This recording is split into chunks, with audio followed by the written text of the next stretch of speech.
Montella cerca di spronare i suoi, mentre Benitez ha colloquio ancora con il quarto uomo. Con Massa, esatto. Ancora per la storia del recupero. Un rimpallo favorisce la giocata del Napoli. Mertens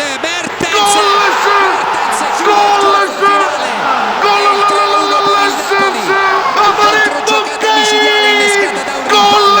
Mertens con freddezza in area, ha controllato, in 10 minuti pacca all'ultimo, ma tutto questo scusa una capocciata, una capocciata, la fare in bocca, 47 minuti andati via sul cronometro. Napoli 3, Fiorentina 1. Tutta la panchina del Napoli è entrata in campo, tranne Bigon che è rimasto seduto impassibile in panchina, ma ha ricevuto il 5 di Benitez che è andato a salutarlo.